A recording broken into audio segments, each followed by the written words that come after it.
Et ça marche. Très bien, donc nous sommes toujours dans les deux vérités selon les quatre écoles. Et comme d'habitude, notre motivation est d'apporter notre pierre à l'édifice de la paix dans ce monde. Donc à chaque fois, on essaie de développer cette motivation, puisse ceci être utile à tous les êtres, puissions-nous obtenir l'éveil pour que les êtres euh, soient débarrassés définitivement de la souffrance le plus rapidement possible, hein. Ça, c'est très important. Et donc, comme c'est en fait en filigrane, comme c'est presque comment dire, c'est une habitude, c'est même comment on peut dire, voilà, c'est en filigrane dans notre esprit. C'est pour ça que je le fais pas de manière très explicite à chaque fois, mais il appartient à chacun de le faire ou pas selon ce qu'on ressent.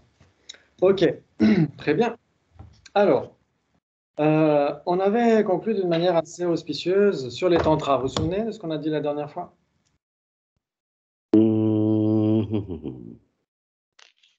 Ben non. Ok. Ok, on avait dit, donc on était à la page 124 qui disait Oui. voilà, comment éliminer la souffrance et avec les tantras, comment ça fonctionne, etc. Ouais, salut Rachel. Salut Salut Rachel. tout le monde. Bonjour Rachel. Voilà, tu tombes pile pour nous dire ce qu'on a fait la dernière fois. Ah non, Oh, Eustache, s'il vous plaît, là. il n'est pas là. C'est le dimanche qui va. Ok. Donc, on avait dit, voilà, comment éliminer la souffrance. On avait parlé de Vajrasattva, on avait parlé des tantras, comment ça fonctionne, etc. Ouais. Et donc, on est toujours dans le Chittamatra. Et là, on a vu un petit peu des débats en amuse-bouche. On va voir des débats un peu plus croustillants aujourd'hui. Voilà, avec la page 124-125. Ok, un étudiant dit si c'est à cause du karma et des afflictions qui agitent la conscience que sont produits les phénomènes extérieurs, entre guillemets, parce qu'on est toujours chez les Chittamatra, est-ce que quelqu'un qui travaille sur le canal central et donc change de conscience perçoit différemment les phénomènes extérieurs, entre guillemets? Donc le canal central, qu'est-ce que ça veut dire? Ça veut dire que c'est surtout dans les Anuttara Yoga Tantra, dans les tantras supérieurs. C'est la spécificité de ce qu'on appelle le pranayama dans les tantras. Dans les tantras supérieurs, ça veut dire faire entrer les souffles dans le canal central. Ouais. Et tant qu'à faire, ensuite les faire entrer dans la goutte au niveau du cœur, etc., etc.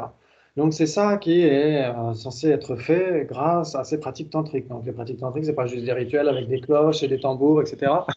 Loin de là. Loin de là, ce sont des méditations. Ouais. Et donc, bon, il y a tout un contexte, on va pas en parler là, mais si ça vous intéresse, je crois qu'on en avait parlé une fois, on avait parlé des généralités sur les tantras, donc ça doit être dans une des playlists, vous pouvez regarder ça.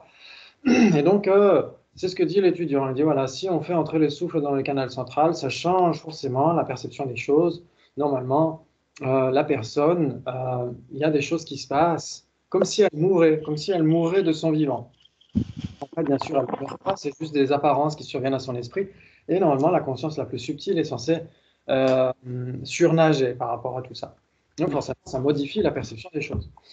La réponse dit oui, et c'est pour cela qu'il peut se mettre tout à coup à traire une vache peinte sur le mur. Ah voilà mon truc alors.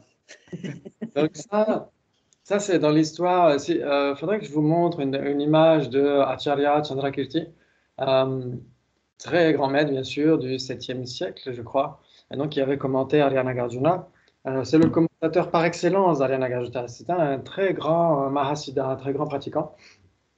Et à un moment donné, il y avait une pénurie à Nalanda, dans l'université monastique de Nalanda en Inde, et les moines mouraient de faim. Et donc, Chandrakirti a peint une vache sur un mur et a trait cette vache, et donc a donné du lait, du yaourt, etc., à tous les moines de l'université.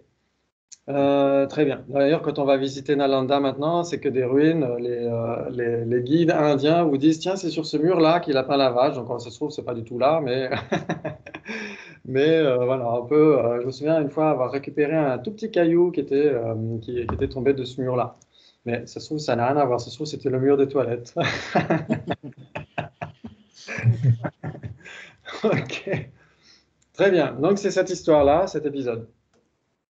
Oui, cela change les phénomènes extérieurs, entre guillemets, puisque on est toujours chez les Yogacaras. Quand vous en parlez aux Yogacaras, ils sont chez eux. Il ne faut pas leur parler du petit déjeuner, mais si vous leur parlez des souffles dans les canaux, alors là, ils se sentent chez eux. Acharya Chandrakirti pouvait traire une vache peinte sur le mur parce que la vache qu'il traite, c'est une vache qui est créée par une transformation yogique et elle existe en tant que projection de sa conscience. Donc, nous la voyons comme vache peinte sur le mur, mais lui, par cette transformation yogique, voit autre chose, quelque chose qu'il peut traire. D'accord. C'est magique.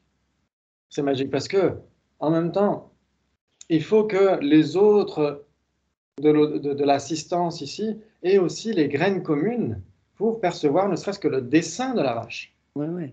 Ouais. Parce que s'ils n'ont pas ces graines communes, ben, ils ne voient que le mur.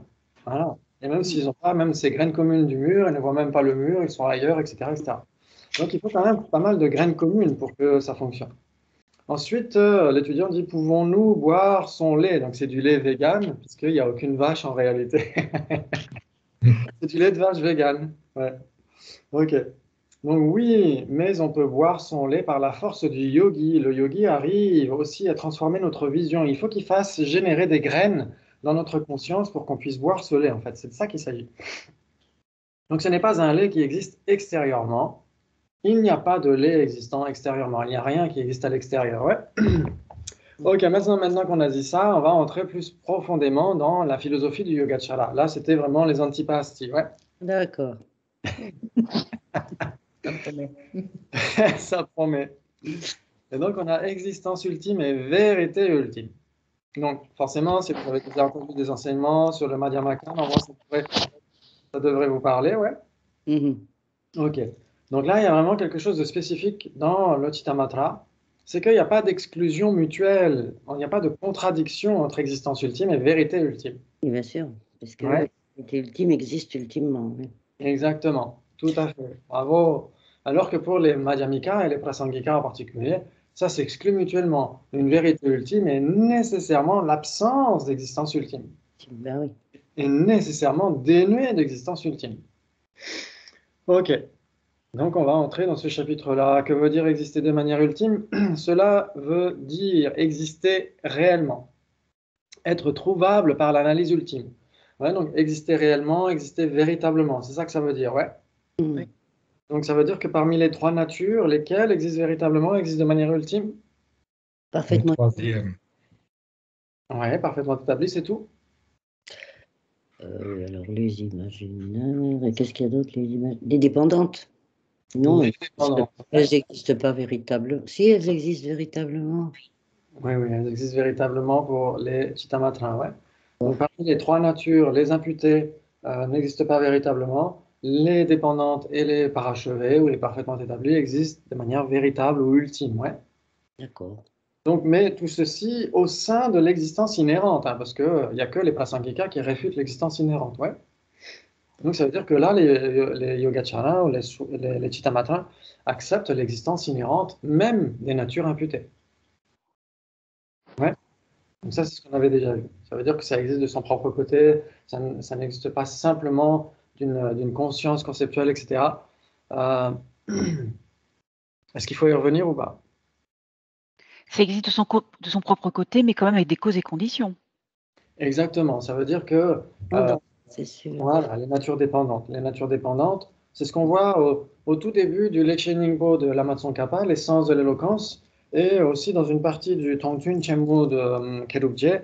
Donc, ils prennent justement le point de vue Chittamatra qui s'appuie sur le Samdhi Nirmochana Sutra, sur le sutra qui dévoile l'intention cachée du Bouddha. Donc, du troisième tour, dans le troisième tour, dans le troisième cycle.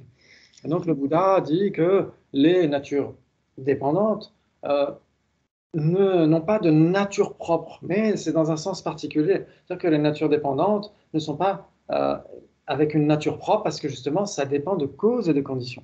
Mhm. Ouais. Donc, il n'y a pas de production avec une nature propre. Et on va dire que les natures imputées n'ont pas de nature propre non plus parce que ça dépend d'une conscience conceptuelle. Actuellement. Et on dit que les natures parachevées n'ont pas de nature propre parce que justement, c'est l'absence de nature propre. Certainement. Ouais. Mais comment ils peuvent dire que les natures dépendantes ont une existence véritable si elles dépendent si elles sont coémergentes avec la conscience. Oui, ça veut dire que, en effet, donc là, on a dit, il n'y a pas de nature propre parce que c'est un sens spécifique pour les Chittamatra. Ça veut dire qu'il s'appuie sur la Samdhi Nirmochana Sutra. Il n'y a pas d'existence propre avec un sens très particulier. C'est assez grossier, même, on pourrait dire. Ensuite, une fois qu'on a dit ça, toutes les natures, quelles qu'elles soient, tous les existants, existent de manière inhérente. Ça veut dire que quand on cherche le truc, il doit y avoir quelque chose. Il doit y avoir quelque chose de son propre côté. C'est pas totalement dû à une conscience conceptuelle. Ouais. Donc, il doit y avoir une existence inhérente parce que pour toutes les écoles, sauf Prasangika, si un phénomène n'avait pas d'existence inhérente, c'est comme s'il n'existait pas du tout. Donc, dès l'instant où on parle d'existence pour toutes les écoles autres que Prasangika, ça parle d'existence inhérente. Ouais. Donc, ça veut dire de son propre côté, de manière purement objective, ça veut dire qu'il y a quelque chose là qui est cet objet, nécessairement. Ensuite, il y a existence véritable. Ouais, l'existence véritable, pour les natures dépendantes et les natures parachevées, il y a une existence véritable. C'est-à-dire qu'on doit trouver là aussi l'objet dans ses parties constituantes. Par exemple, même une table qui est coémergente avec la conscience, Oui.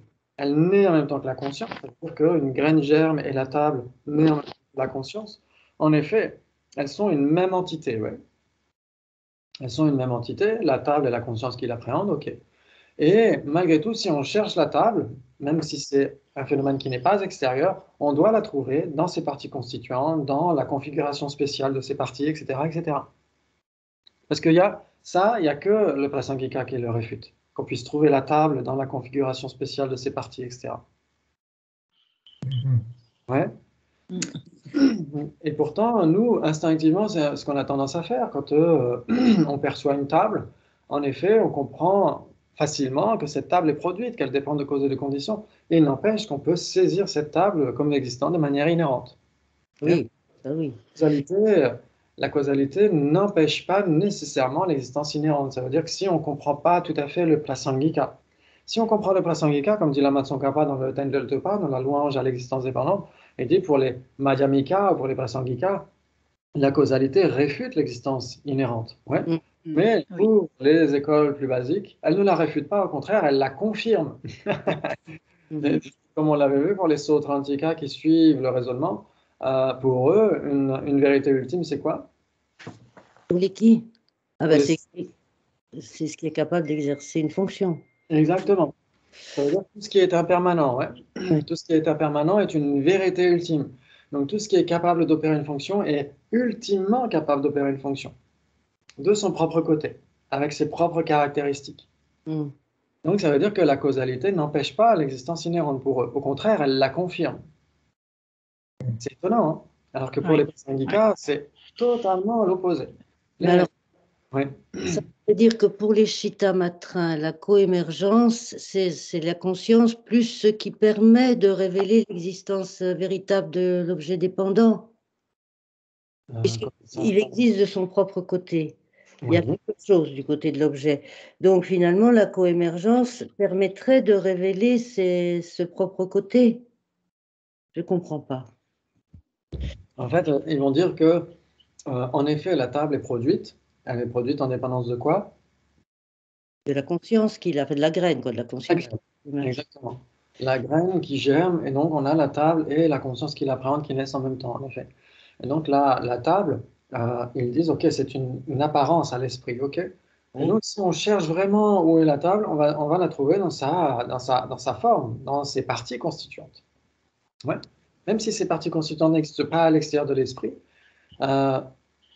on croit à la réalité de cette table, malgré tout. Un petit peu comme dans le rêve, ou si vous regardez un film en 3D, etc., on peut se laisser happer par l'histoire, etc., tout en sachant qu'on est au cinéma et qu'il n'y a rien de réel qui se passe sur l'écran. Malgré tout, on se laisse happer par les apparences, tout simplement. Même si on sait que tout ça dépend d'innombrables causes et conditions qu'on voit dans le générique, d'ailleurs. Le générique de fin, on peut voir toutes les causes et conditions, le régisseur, le preneur de son, les effets spéciaux, tout ça. C'est immense le nombre de causes et conditions qui ont généré ça. Malgré tout, on le sait très bien, mais on est quand même happé par l'histoire. Ouais. Oui. Alors dans le rêve, ils disent que l'éléphant dont tu rêves, il existe de son propre côté. Alors, dans le rêve du Chittamatra ou dans le rêve, Chitamatrin. dans le Les rêve, rêves, dans la vie de tous les jours qui est semblable au rêve? oui. Ouais, ok. Bah oui, ils vont dire qu'en effet, ces natures dépendantes ont une existence véritable. C'est-à-dire que si on les cherche, on va les trouver quelque part. Même celle du rêve, quoi. Même Et celle si on va- du vrai rêve. Du rêve quand on dort. Ah, du rêve quand on dort, bah, du rêve quand on dort, ils vont dire que l'apparence elle-même, l'apparence onirique, doit avoir une existence véritable. D'accord. C'est-à-dire que l'éléphant onirique existe, vous êtes d'accord? Il n'y a pas d'éléphant du tout dans le rêve, mais l'éléphant onirique dans le sens l'apparence d'un éléphant, ça existe. Ouais. Oui. D'accord. Et cette apparence-là doit être considérée comme ayant une existence inhérente et en plus une existence véritable. D'accord. D'accord, d'accord. Ils s'en foutent.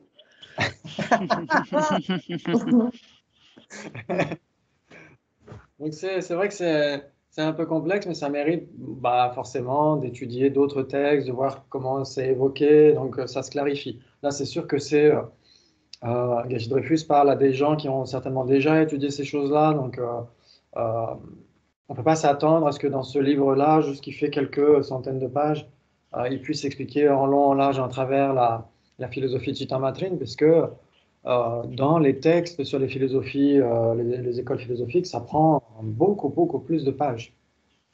Expliquer tout ça. Il y a même oui, des rayons de bibliothèque entiers sur ce qu'est la Laya Vijnana, sur la réfutation de la Laya Vijnana, etc., etc. C'est assez complexe. Ouais. Donc en fait, eux, ils disent tout simplement, tout ce qui existe existe de manière inhérente parce que ils n'acceptent pas que ça puisse dépendre d'une simple conscience conceptuelle, d'une simple désignation. Et existence inhérente veut dire ça, veut dire exister sans devoir dépendre d'une simple désignation conceptuelle, ouais. Ça veut dire pour les Prasangika. Et donc, aucune autre école n'est prête à accepter ça, cette vacuité de l'existence inhérente. Et donc, ça veut dire que pour eux, ça ne dépend pas d'une simple désignation conceptuelle. Ok. Donc, ça veut dire que ça peut quand même dépendre d'autre chose que d'une simple désignation conceptuelle. Ça peut dépendre de causes et de conditions, ça peut dépendre de parties constituantes. Sauf que quand on n'accepte pas que le phénomène en question, la table, on accepte qu'elle dépend de causes et conditions, on accepte qu'elle dépend de ses parties constituantes. Mais si on n'accepte pas qu'elle dépend aussi d'une désignation conceptuelle, on n'est pas au niveau de la vacuité du Prasangika. Nécessairement pas. Ah oui. Ouais. Ça veut dire on accepte nécessairement une existence inhérente, même si on accepte la dépendance causale et la dépendance du tout par rapport à ses parties. D'accord. Ça veut dire que ça ne va pas suffisamment loin pour le Prasangika. Ouais. Donc, Ok. finalement, la coémergence, c'est une des causes et conditions. Tout à fait. D'accord. Exactement. Ça veut dire la graine qui germe. Et ensuite, en effet, la table dépend de la conscience qui l'appréhende, pas de manière causale, puisque la conscience ne cause pas la table et la table ne cause pas la conscience, puisqu'elles naissent en même temps. Sur le plan de Ouais. l'identité, voilà. Voilà, exactement. Mais elles dépendent l'une de l'autre en tant qu'entité, etc. Ouais. D'accord. Et même, elles ont ce lien de même entité, cette relation de même entité, c'est-à-dire que si l'une disparaissait, l'autre devrait disparaître. Ouais. Mais, malgré tout, ça ne veut pas dire absence d'existence inhérente.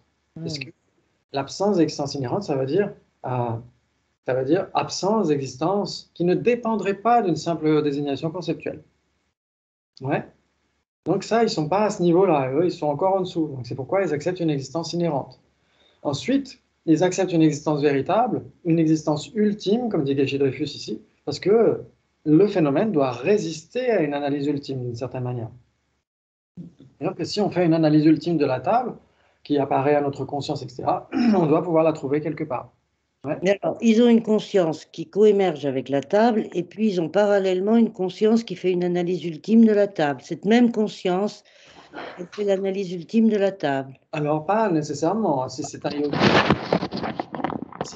si, si cette personne est un yogi, oui, cette personne va appréhender une table et va avoir une conscience rationnelle, où est la table, etc., peut se poser la question. Mais en général, ce n'est pas le cas, on ne se pose pas la question. Non, mais le yogi, celui qui dit, voilà, ça existe de son propre côté, pour la même conscience est coémergente avec l'objet, fait l'analyse ultime de l'objet. Oui, il peut tout à fait avoir des concepts en même temps qu'il appréhende une table, en effet. Ouais. D'accord. Ouais. Ça veut dire qu'en effet, il y a jamais une seule graine qui germe à chaque fois, c'est toujours un ensemble de graines. Ouais.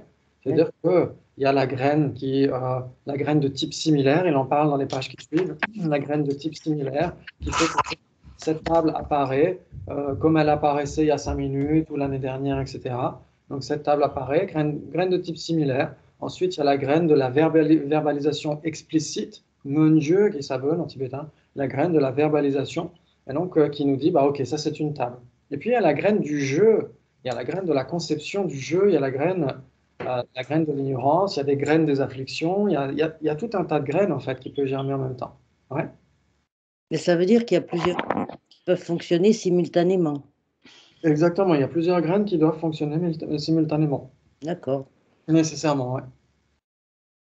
Parce que bah, on voit une table, on entend une voix, on ressent le tapis sous les pieds, etc., etc. Ouais. Et puis il y a des concepts aussi, on peut penser mais en même temps qu'on voit, qu'on entend, etc., etc. Ouais. C'est des sacs de graines qu'ils ont en fait. Exactement, c'est des sacs de graines et il y a toujours plusieurs graines qui naissent en même temps. Ouais. Exactement. Bravo, très bien.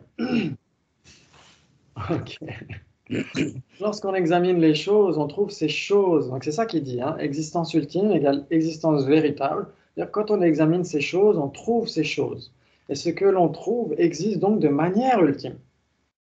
Aussi, les objets qui font partie de la nature dépendante, surtout la conscience, puisque la conscience ça fait partie des natures dépendantes aussi, c'est produit. Et en accord, et en second, les autres objets sont trouvables par l'analyse ultime. Lorsqu'on cherche la conscience, on la trouve. On trouve la conscience telle qu'elle est perçue par l'autocognition. Ouais. Mhm. L'autocognition trouve la conscience lui apparaît comme existant de manière véritable et elle l'accepte. Voilà, c'est ce qui se passe en fait. Cette conscience existe de manière ultime puisqu'elle est trouvable par l'analyse ultime. Par contre, elle ne fait pas partie de la vérité ultime, vous êtes d'accord? Bah oui, La conscience n'est pas une vérité ultime parce que la conscience n'est pas une vérité ultime parce que alors elle a une existence ultime, parce que la vérité ultime, c'est pas ça. La vérité ultime, c'est la non-dualité. oui, ok, très bien. Donc ça, c'est la non-dualité. Donc ça veut dire que si c'est une absence de soi autosuffisant et substantiel, c'est nécessairement pas une vérité ultime.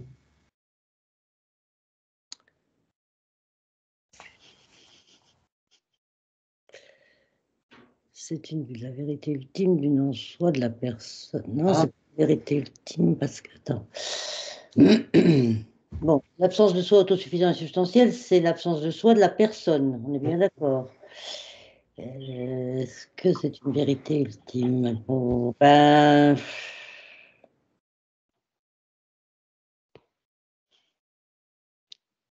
pour les Citamatra, je ne sais pas. Alors souvenez-vous, on avait vu la dernière fois que veut dire vérité ultime. C'est un phénomène lorsqu'il est objet de méditation, permet la libération et l'éveil. Ouais.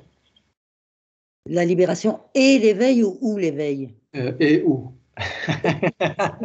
Ah, ça m'arrange.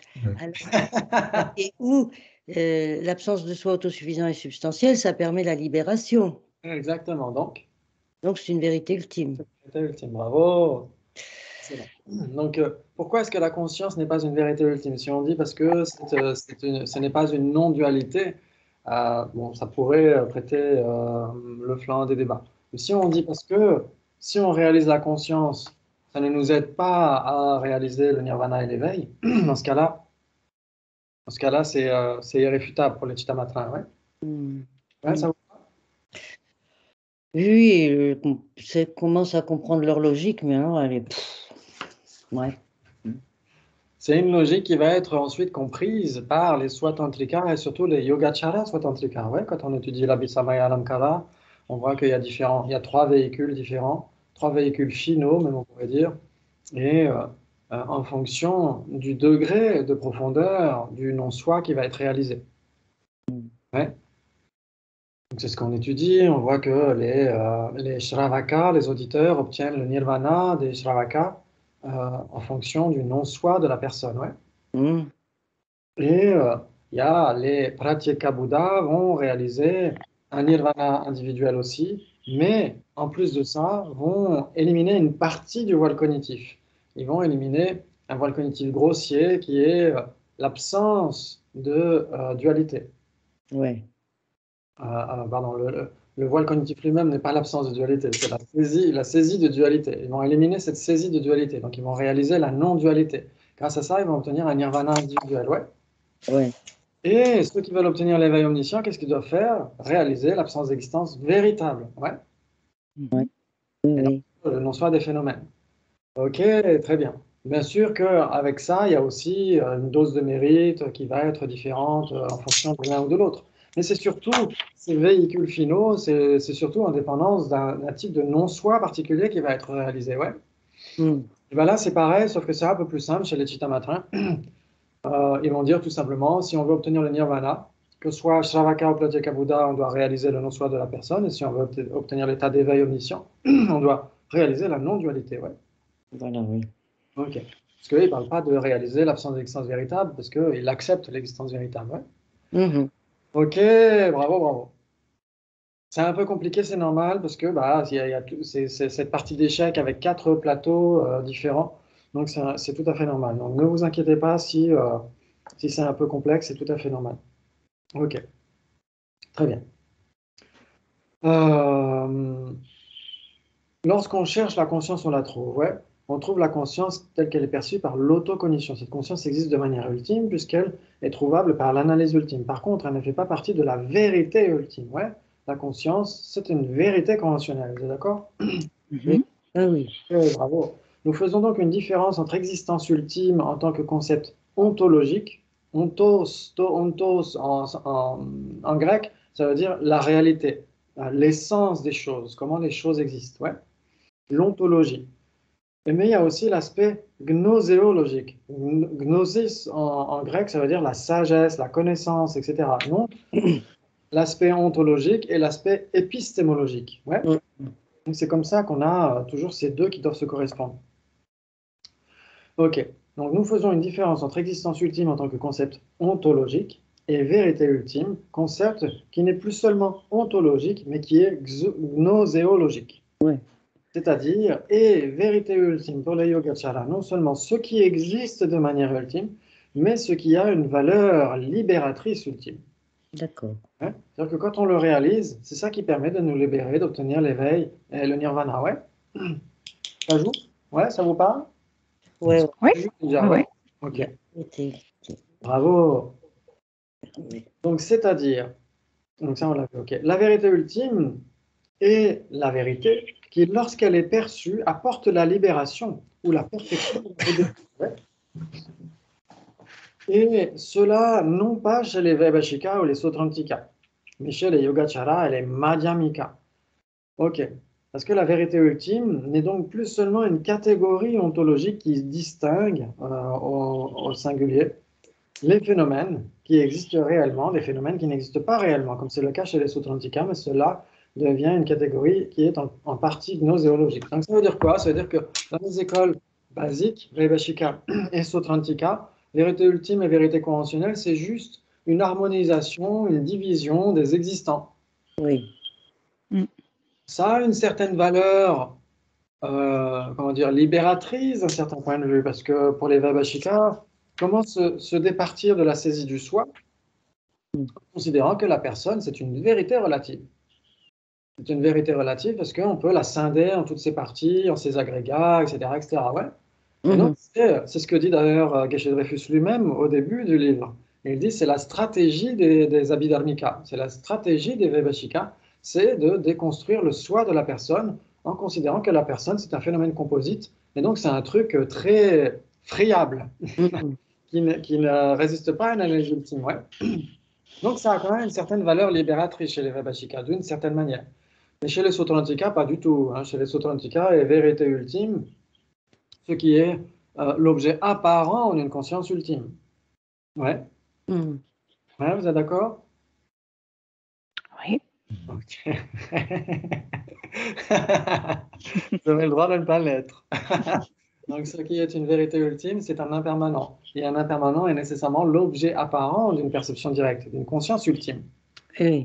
Ouais, une conscience ultime, ça veut dire une conscience non erronée. Ouais, une perception directe est nécessairement non erronée.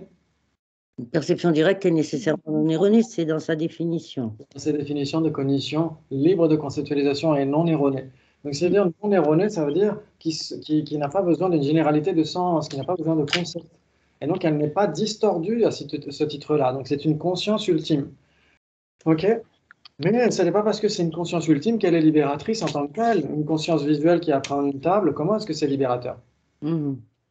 Par contre, une perception yogique directe, là oui, là c'est libérateur. Ouais.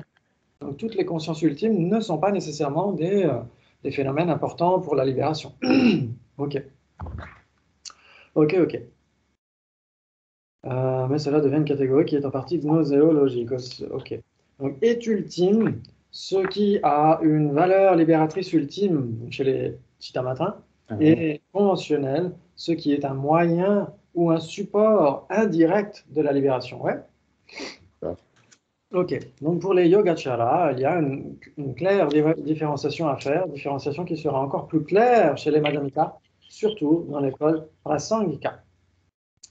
Ok, donc c'est pour ça, là encore, on voit à quel point c'est utile de comprendre ces écoles plus basiques pour ensuite avoir comment dire, un aperçu de ce qu'est l'école Prasangika.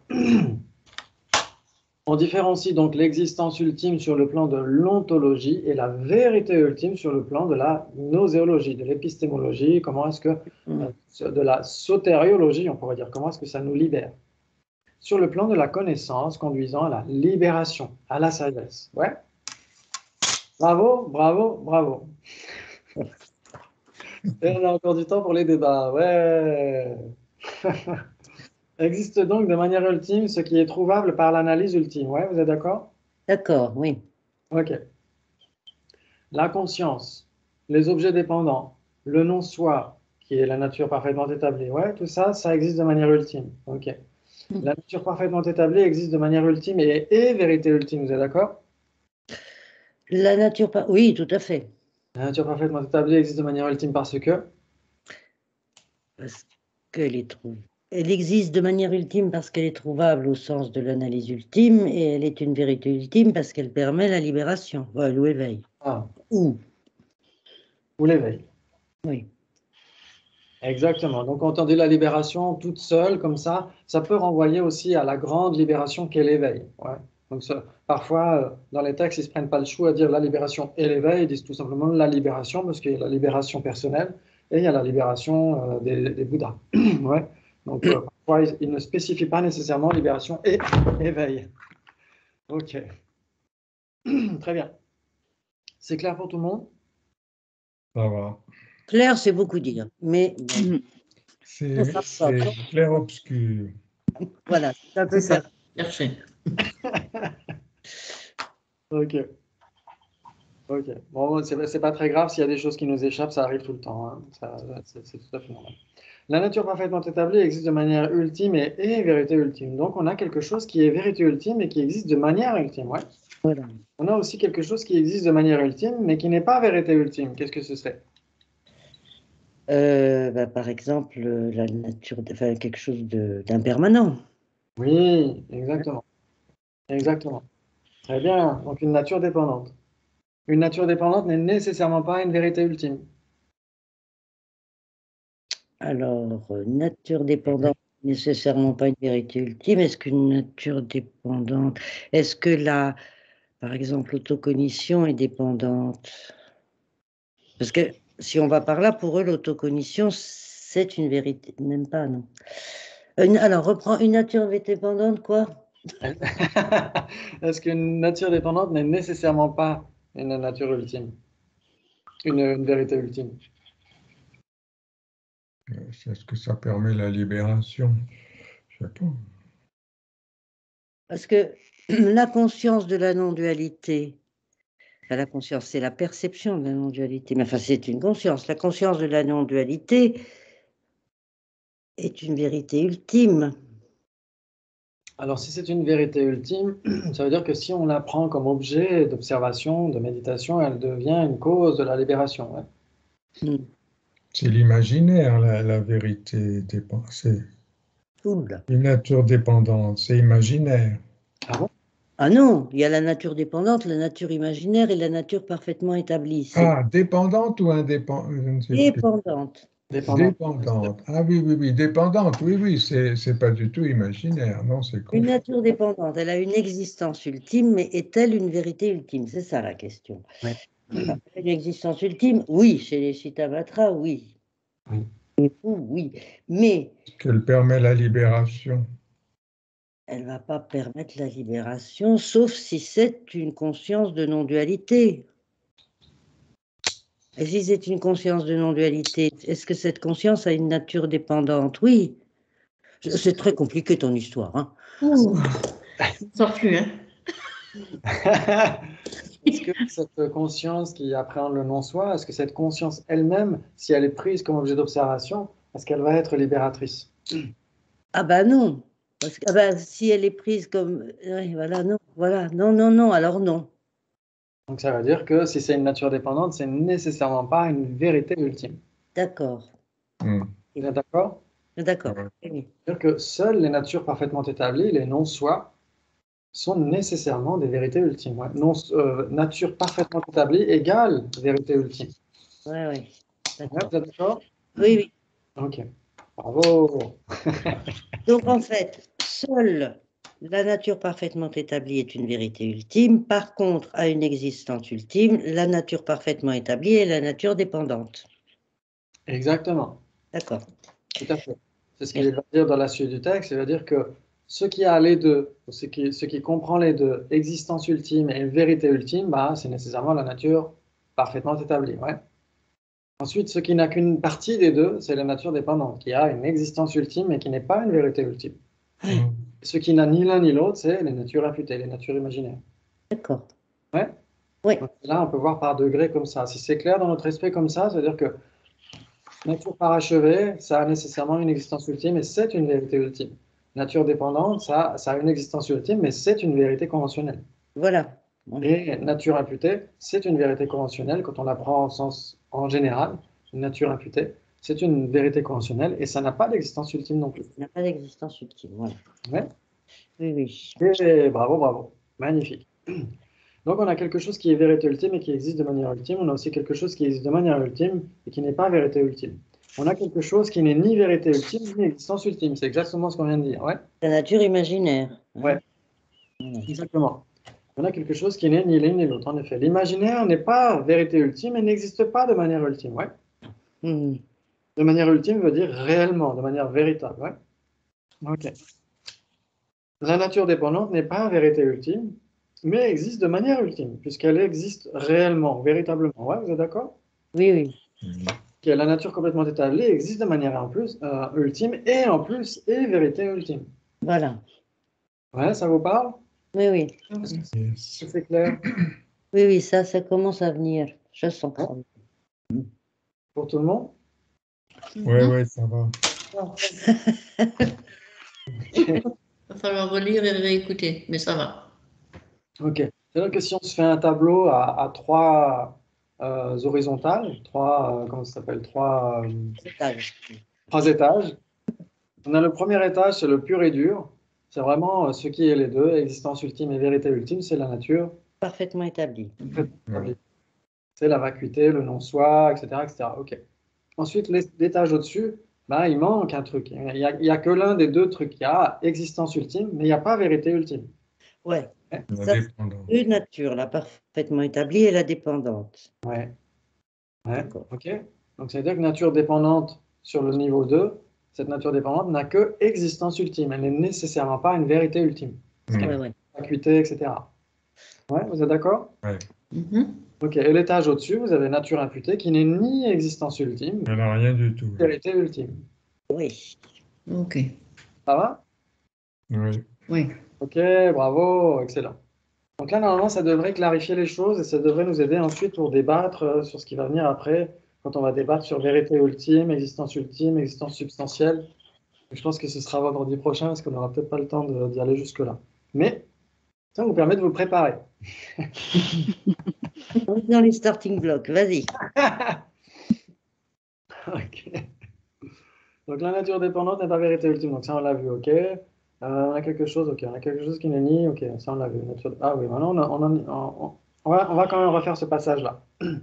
Donc, on a quelque chose qui existe de manière ultime et qui n'est pas vérité ultime. C'est quoi? C'est la nature parfaitement Vérité établie ultime. et la nature dépendante. C'est dépendant. On a quelque chose. Oui, exactement. On a quelque chose qui existe de manière ultime, mais n'est pas vérité ultime. Ouais, c'est nature dépendante. Dépendant. Bravo. On a quelque chose qui n'est ni vérité ultime, ni existence ultime. Ni vérité ultime, ni existence Et ultime. imaginaire. L'imaginaire. Oui, l'imaginaire n'est pas vérité ultime et il n'existe pas de manière ultime. La nature dépendante n'est pas vérité ultime, mais existe de manière ultime, puisqu'elle existe réellement. Ouais.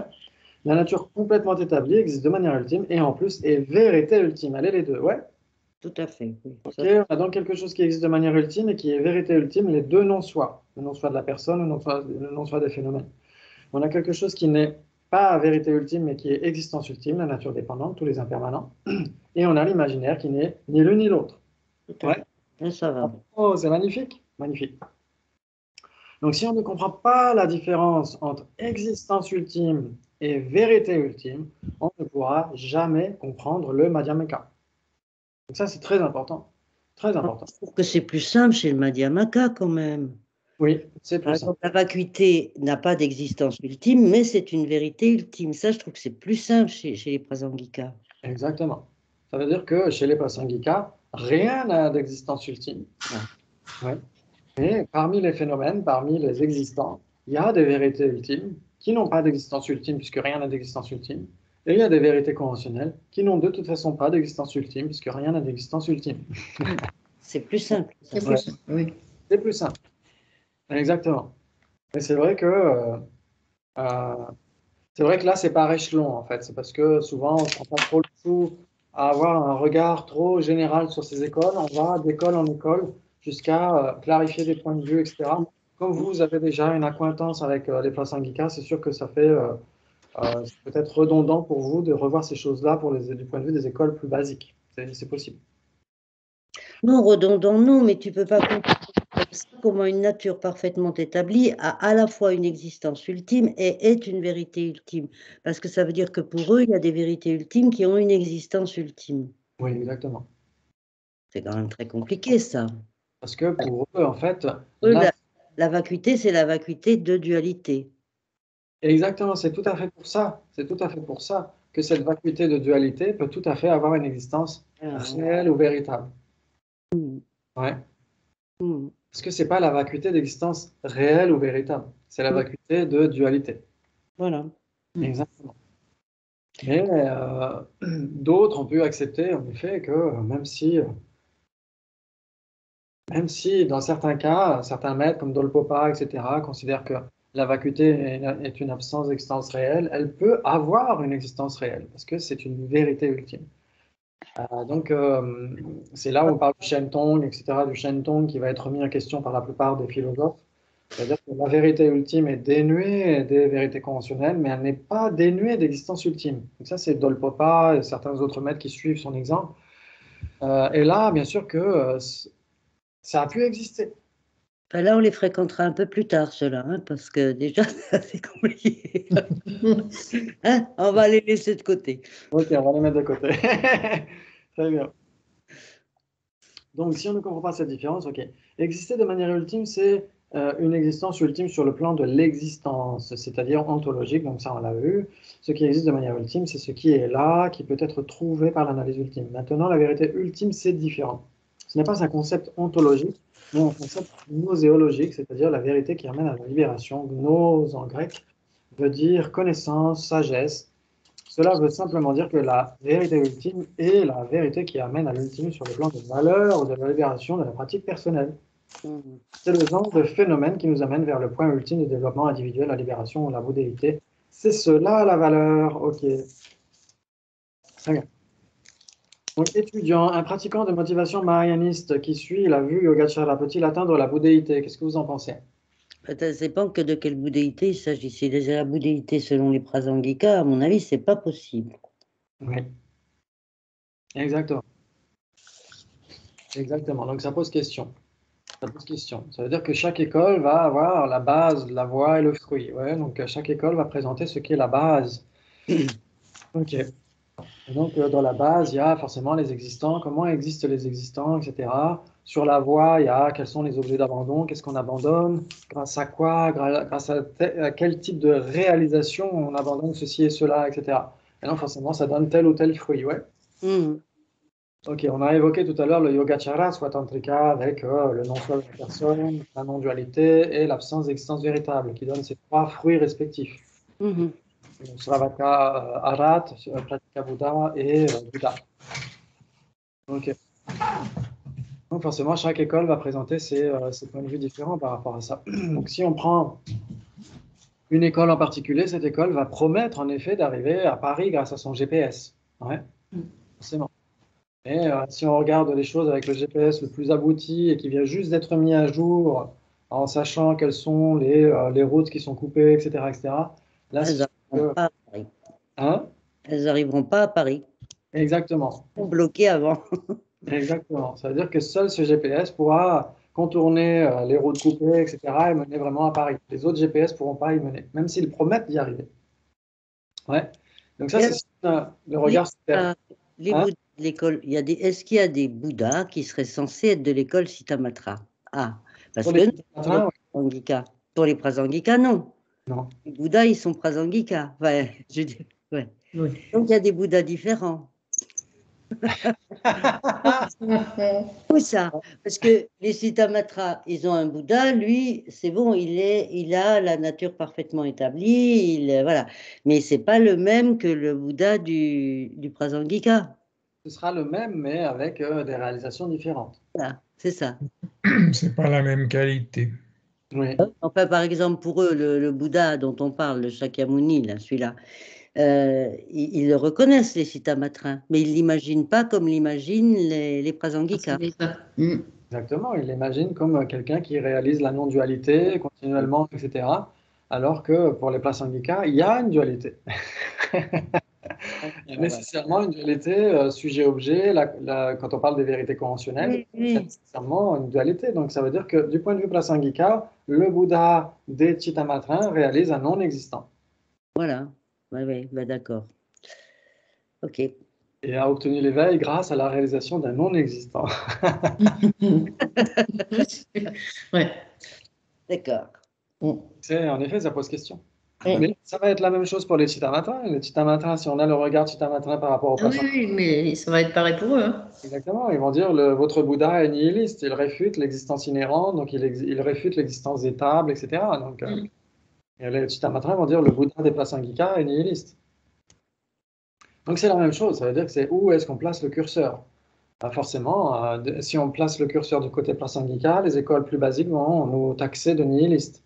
Bon, tout Mais ça, c'est la faute de Shakyamuni qui a enseigné 3 fois, quoi, finalement. Il aurait dû enseigner qu'une seule fois et arrêter, quoi. Prendre alors, les gens pour des cons. Parce que c'est vrai, il dit, ceux-là, ils sont inférieurs, ceux-là, ils sont super, et puis ceux-là, ils n'ont pas tout à fait compris, je vais leur réexpliquer. Finalement, ça fait 3 vues différentes, enfin, ou 4 même. Donc, même plus, ouais. Parce qu'il y a les sous-écoles, il y a les 18 sous-écoles ah Vabashika. oui, on a... En plus. Stop.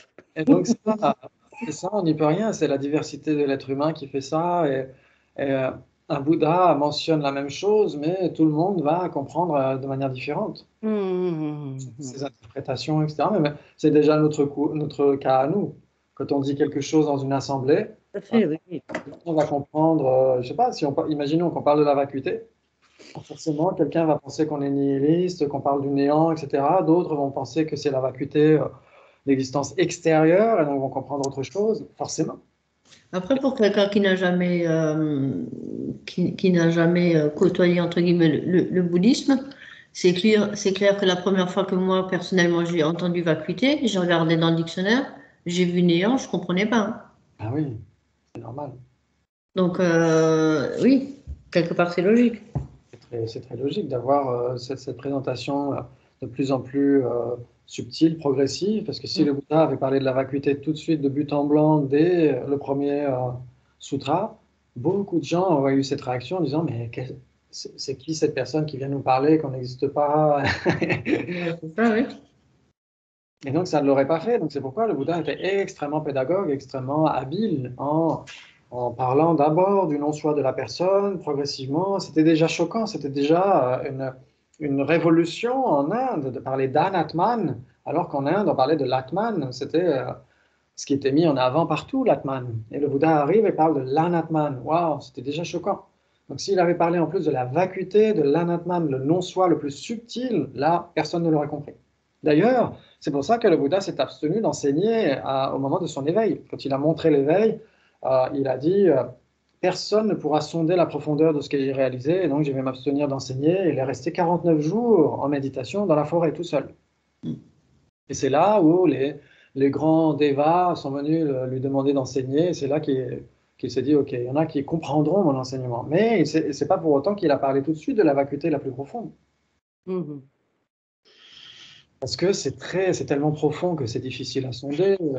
Donc, comme dit sa sainteté, il dit ça fait 40 ans, 60 ans qu'il essaie de comprendre ça et que ça a mis énormément de temps à ce qu'il commence déjà à avoir une réalisation du non-soi grossier de la personne, l'absence de soi autosuffisant et substantiel de la personne. Dans les années 60, il a eu une réalisation du non-soi grossier de la personne, un peu comme un choc, un peu comme une pointe au niveau du cœur, etc. Et pendant une semaine, il n'arrivait pas à percevoir la même chose que ce qu'il percevait avant par rapport aux personnes. Et ce n'était que le non-soi grossier. Donc, imaginons le plus subtil. Ok, très bien. Donc, en effet, comme on l'a dit, donc ça, ok, on l'a vu, ça dépend de chaque école, etc.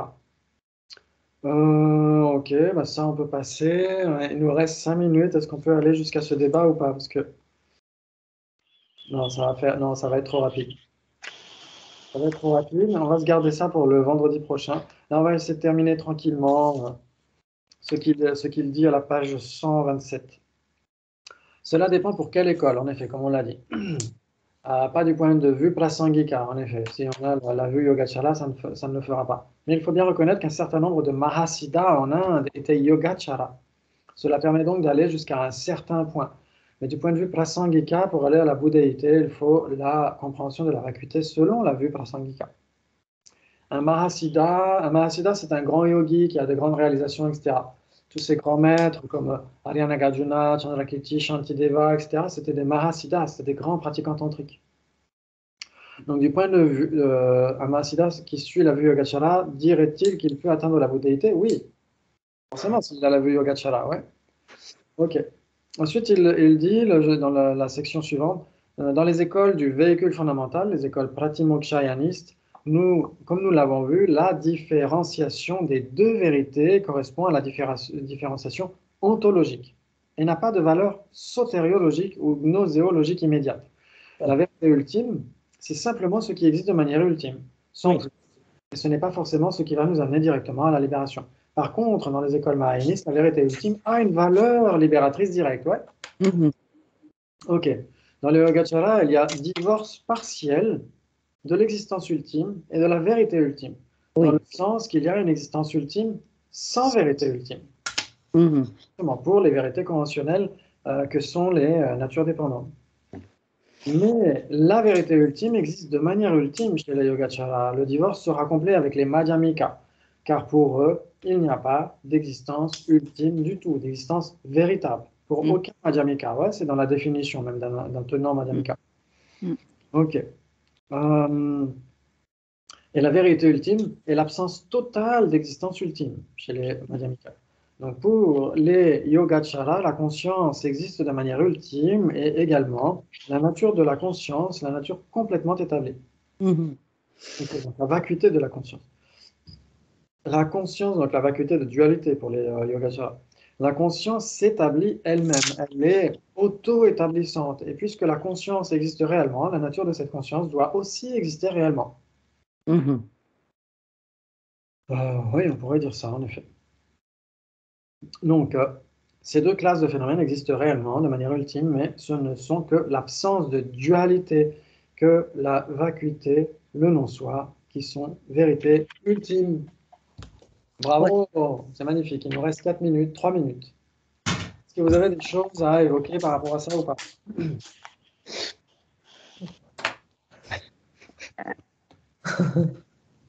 Ok, donc si vous voulez, pour la fois prochaine, d'essayer de lire les débats qui vont à la page 129-130, les différentes, essayez de voir la distinction entre vérité ultime, existence ultime et existence substantielle. Qu'est-ce qui pourrait être une vérité ultime?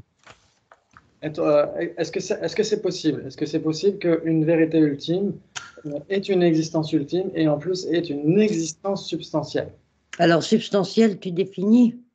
Alors, substantiel, ça c'est très important à comprendre parce que quand on parle d'un soi autosuffisant et substantiel ou d'un non-soi en tant qu'absence d'existence autosuffisante et substantielle de la personne, c'est très important à comprendre.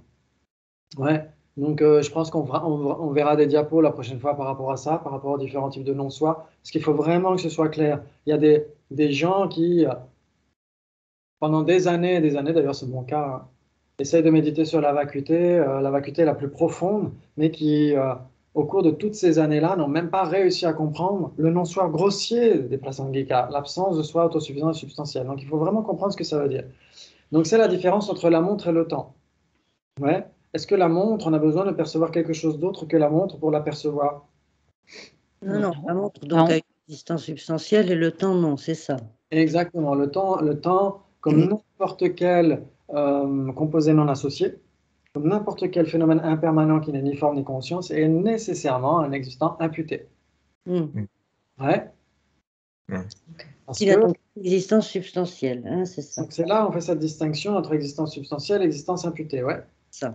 Ok. Substantiel, c'est le contraire, entre guillemets, enfin, substantiel et imputé, ça s'exclut complètement. Voilà. Exactement. Donc, D'accord. un existant substantiel, c'est un existant qui, pour être appréhendé, n'a pas besoin d'appréhender un autre phénomène que lui-même. Ouais. Ok. Donc, dans Debate in Tibetan Buddhism, vers la fin du bouquin, à un moment donné, il parle de ça, justement, des quatre sens de substantiel.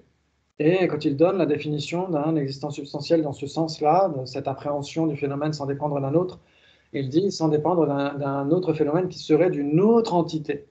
Mhm. Là, ça pose question. Là, ça pose question. Parce que la personne et ses agrégats ne sont pas des entités différentes. Et pourtant, on a besoin des agrégats pour réaliser la personne. Mhm. Mhm.